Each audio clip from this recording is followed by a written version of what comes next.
स्वागत करता हूं आप सबों का मेरे YouTube चैनल में, जहां आज हम समकालीन विश्व में लोकतंत्र का दूसरा भाग पढ़ेंगे। तो हमने पिछले पार्ट में पढ़ा था चिले के विषय में और पोलैंड के विषय में। वहां की अलोकतांत्रिक सरकार कैसी थी, वहां का रहन सहन कैसा था, वहां पे लोकतंत्र के क्या क्या अधिकार नहीं थे। और अब हम आज के पार्ट में पढ़ेंगे कि लोकतंत्र में क्या क्या होना चाहिए। तो हमने देखा था कि अलोकतांत्रिक सरकार में क्या क्या समानता थी, वहाँ पे क्या नहीं था। अब हम पढ़ेंगे कि लोकतंत्र में क्या क्या मिलता है। तो सबसे पहला, चिले और पोलैंड में क्या समानता था। वहाँ पे पहला समानता जो था, वहाँ पे लोगों को शासन का लोग जो थे अपने शासकों का चुनाव नहीं कर सकते थे, यानी अपना नेता वोट के द्वारा नहीं चुन सकते थे। वहाँ पर जो सरकार चल रही थी वो लंबे समय तक एक ही सरकार चल रही थी, वो बदल नहीं सकते थे। लोगों के पास अधिकार नहीं था कि वो अपने शासक का चुनाव करे। तो अपना शासक का चुनाव करने का जो उसके पास नहीं था, शासक वो नहीं चुन सकते थे।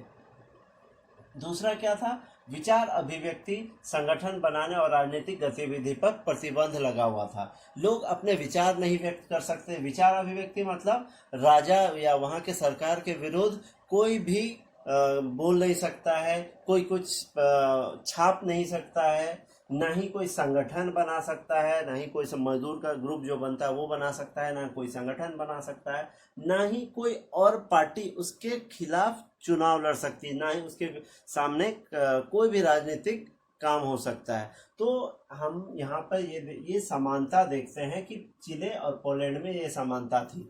तो ये क्या है, ये अलोकतांत्रिक है। ये अलोकतांत्रिक था। अब हम पढ़ेंगे लोकतंत्र के गुण। तो लोकतंत्र के क्या क्या गुण हैं। तो लोगों के द्वारा चुने गए नेताओं को शासन करना चाहिए। हम यहाँ पे क्या बताया आपको कि वहां पर चिले और पोलैंड में क्या था, शासकों का चुनाव नहीं कर सकते थे। तो लोकतंत्र में क्या होना चाहिए कि लोग अपने शासकों का चुनाव कर सके। ये लोकतंत्र की पहली विशेषता है कि लोगों के द्वारा चुने गए नेताओं को शासन करना चाहिए। दूसरा, विचार अभिव्यक्ति मतलब मेरे मन में जो है सरकार के पक्ष में हो या विपक्ष में, मेरे पास मेरा विचार अभिव्यक्त करने की आज़ादी होना चाहिए। संगठन बनाने और विरोध करने का अधिकार होना चाहिए। तो इसी आप लोकतंत्र में देखते होंगे, जब हम किसी अपने सरकार से अगर प्रसन्न है तो उसकी तारीफ भी करते हैं, अगर उससे अप्रसन्न है तो उसकी हम आलोचना भी करते हैं। जगह जगह पर आपने देखा भी होगा लोगों को प्रदर्शन करते हुए, वो विरोध में करते हैं। तो हमारे पास सरकार के प्रति अपने समीक्षा करने का अधिकार है। तो ये क्यों है, क्योंकि हमारे देश में लोकतंत्र है। तो जान गए लोकतंत्र, इसके विषय में अब्राहम लिंकन ने भी कहा था, लोगों के लिए, लोगों के द्वारा शासन, इसे ही लोकतंत्र कहते हैं। तो यहाँ पर लोगों का शासन कब होगा, जब मेरा जो विचार है हम अभिव्यक्त कर सके। मैं कुछ भी कर सकता हूँ, संगठन बना सकता हूँ, विरोध कर सकता हूँ, राजा यहाँ का सरकार के विषय में अपना समीक्षा कर सकता हूँ। तो ये सारा अधिकार हमारे पास है। तो यही लोकतंत्र का दूसरा गुण हो गया। तो इसके विषय में और हम जानते हैं, इसमें हम देखेंगे कि लोकतंत्र कैसे कैसे विकसित हुआ। तो इस विषय में आपके पुस्तक में 3 मानचित्र दिए गए हैं। तीनों मानचित्र में दिखाना चाहूंगा। ये देखिए, यहाँ पे 3 मानचित्र दिए गए हैं आपके पुस्तक में। पहला है, ये देखिए, 1900 से 1950 के बीच लोकतांत्रिक सरकार।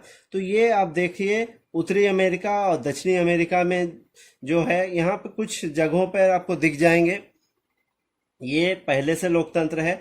यहाँ भारत में 1947 में 1947 के बाद लोकतंत्र आया।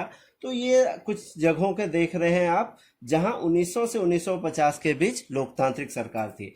अब यहाँ बात करेंगे 1975 में लोकतांत्रिक सरकार। 1975 में देख लीजिए, इन सब जो जगहों पर जहाँ कलर है, यहाँ पर 1975 तक लोकतंत्र आ चुका था।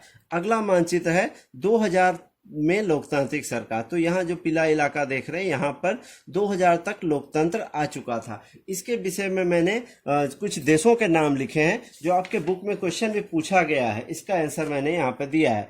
यहाँ पे देखेंगे, नक्शा 1.1 में देशों की पहचान कीजिए जहाँ 1900 से 1950 के बीच लोकतंत्र था। तो मैंने कुछ देशों के नाम लिखे हैं जो यहाँ पूछा गया है। ये आप जान लीजिए, याद कर लीजिए, ज्यादा अच्छा होगा। तो यहाँ पर सबसे पहला है 1900 से 1950 के बीच लोकतंत्र। तो सबसे पहले USA, Canada, Argentina, Norway, France, Bharat, Australia, Myanmar, इसके अलावा भी कई सारे देश थे जहां पर 1900 से 1950 के बीच लोकतंत्र आ गया। मैंने कुछ देशों के नाम लिखे हैं जो आपको याद कर लेंगे तो ज्यादा अच्छा रहेगा। अब 1950 से 1975 के बीच, यानी 1950 के बाद और 1975 के पहले कहाँ कहाँ लोकतंत्र स्थापित हो चुका था। तो वैसे जगह है जापान, बोत्सवाना, गुयेना, इन सब जगहों पर लोकतंत्र स्थापित हो चुका था। अब बात करते हैं 1975 से 2000 के बीच, यानी 2000 तक दक्षिण अफ्रीका में, रसिया में, नेपाल, स्पेन, घाना, पुर्तगाल, इन सब जगहों पर भी लोकतंत्र स्थापित हो चुका था। अब बात करेंगे लातीनी अमेरिका। लातीनी अमेरिका किसे कहते हैं ये दिखाना चाहूंगा एक बार और इमेज। लातीन अमेरिका यानी दक्षिण अमेरिका को लातीन अमेरिका कहा जाता है। जैसे ये इलाका जो देख रहे हैं ये दक्षिण अमेरिका, ये दक्षिण अमेरिका का जो क्षेत्र है ये लातीन अमेरिका है, और ये इलाका जो उत्तरी अमेरिका का भी कुछ क्षेत्र है इसको लातीन अमेरिका कहा जाता है। तो यहाँ किन किन क्षेत्रों में लोकतंत्र स्थापित हुआ, तो यहाँ देखेंगे लगभग सारे क्षेत्रों में लोकतंत्र स्थापित हो चुका था। तो क्या क्या नए जगह हैं जो 1975 के बाद हुए, तो ब्राजील, पराग्वे, बोल्विया, तो इन सब जगहों में 1975 के बाद लोकतंत्र आया है। अब हम बात करेंगे लोकतंत्र के विस्तार के विभिन्न चरण। तो लोकतंत्र कैसे कैसे बढ़ा, ठीक है, तो इसके विषय में आगे बताया गया है। तो आधुनिक लोकतंत्र जो है, आधुनिक लोकतंत्र जिसको हम अभी जान रहे हैं, तो आधुनिक लोकतंत्र के विषय में ज्यादा जानकारी हमें कब मिलती है? फ्रांस की क्रांति से। फ्रांस की क्रांति कब हुई है? 1789 में। कब हुई है? 1789 में। इससे पहले हमें लोकतंत्र के विषय में ज्यादा जानकारी नहीं मिलती है। ज्यादा जानकारी जब फ्रांस में क्रांति हुई, लोगों ने अपने समानता के लिए आवाज उठाए, लोगों में अपनी स्वतंत्रता के लिए आवाज उठाई, क्योंकि वहां पर लुई 16वां का शासन था, उससे लोग परेशान थे। तो उनसे स्वतंत्रता या हर किसी में समानता पाने के लिए ये लोग विरोध किए। इसमें आप इतिहास में पढ़ेंगे फ्रांसीसी क्रांति, उसमें ज्यादा विस्तृत पता चलेगा आपको। तो 1789 के बाद हमें पता चलता है। दूसरा बात मैंने लिखा है 1776 में उत्तर अमेरिका आजाद नहीं था, वहां पर ब्रिटिश का शासन था। ब्रिटिश वहां पर कई जगहों पर उपनिवेश बनाए थे। उपनिवेश क्या है?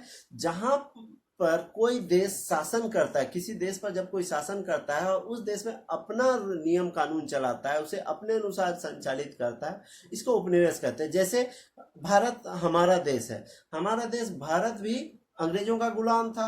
अंग्रेजों का गुलाम था तो अंग्रेज उस समय हमारे भारत में अपने अनुसार नियम कानून चलाते थे, हम लोग उनके कहे अनुसार चलते थे। भारत पर उनका शासन था तो हम लोग अंग्रेज के उपनिवेश थे। तो उसी प्रकार अमेरिका, उत्तर अमेरिका भी वहां के उपनिवेश। उत्तर अमेरिका किसको बोलते हैं? ये है उत्तर अमेरिका। इधर का जो भाग देख रहे हैं ये उत्तर अमेरिका है, ये उत्तर अमेरिका, ये दक्षिण अमेरिका। तो उत्तर अमेरिका का कुछ भाग जो था ब्रिटिश का गुलाम था, तो वो लोग आजाद हुए। कब आजाद हुए? 1776 में। और उसके बाद वो लोग लोकतंत्र बनाने का प्रयास किए, लोकतंत्र स्थापित करने के प्रयास में लगे रहे, और आखिरकार 1787 में लोकतांत्रिक संविधान को मंजूरी मिल गई। तो 1787 से वहां पर लोकतंत्र है। अब बात करेंगे अगला, संयुक्त राष्ट्र अमेरिका में अश्वेतों को 1965 के बाद मताधिकार का अधिकार मिला। मताधिकार का अधिकार, जो पहले जो लोकतंत्र बन रहे थे, चाहे आप फ्रांस की बात करें चाहे और कई सारे देशों में बात करें, मताधिकार हर किसी को प्राप्त नहीं था। पहले क्या होता था, जो अमीर वर्ग होता था वो वोट देता था, सिर्फ पुरुष ही वोट देता था, महिलाओं को वोट देने का अधिकार नहीं था। और बहुत सारे जगहों पर जो संपन्न वर्ग के लोग थे, जो ज्यादा टैक्स देते थे, उन्हीं को मत देने का अधिकार था। मत देना यानी कि वोट देना। लोकतंत्र में जहां अपने राजा का हम चुनाव करते हैं या अपने सरकार बनाते हैं, वहां पर जो वोट देने का अधिकार था वो सिर्फ अमीर लोगों को था। तो यहाँ पर जो है संयुक्त राष्ट्र में अश्वेतों को 1965 के बाद मताधिकार का अधिकार मिला। अश्वेत कौन है? अश्वेत यानी जो काले लोग हैं। काले लोग कौन है? अमेरिका में ज्यादातर गोरे मिलेंगे, लेकिन काले कौन है? काले वो लोग हैं जो जब ये गुलाम था अमेरिका, तो ब्रिटिश लोग अपने मजदूरों को लाने के लिए साउथ अफ्रीका से कुछ मजदूर को लेकर आए थे, या दूसरे जगहों से मजदूर को लेकर आए, और वो उसके आज़ादी के बाद वो वहीं बस गए। तो वो वहाँ के वो लोग जो है वो काले होते थे और मूल अमेरिकन गोरे होते थे। तो जो वहाँ बाहर से लोग आए वहीं बस गए, उनको अश्वेत बोला जाता था। तो अश्वेत जो है उनको 1965 तक वोट देने का अधिकार नहीं था। वो 1964 के आसपास वो लोग आवाज उठाए, सिविल राइट मूवमेंट, 7वीं क्लास में आप पढ़े होंगे।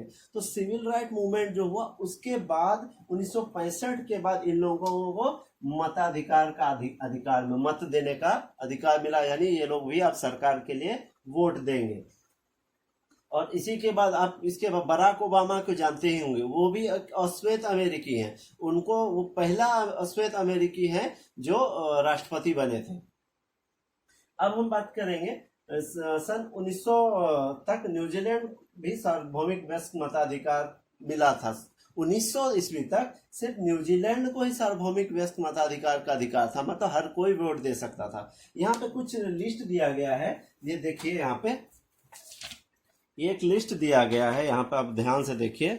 ये न्यूजीलैंड ही है जो 1893 में उसको सार्वभौमिक वयस्क मताधिकार का अधिकार मिला है। उसके बाद जो भी देश देखेंगे, रूस, जर्मनी, नीदरलैंड, ये सब जितना भी है सब 1900 के बाद है। तो न्यूजीलैंड ही एक ऐसा देश है जहां पर सार्वभौमिक वयस्क मताधिकार का अधिकार था। तो अब मैं बताऊंगा कि सार्वभौमिक वयस्क मताधिकार क्या है।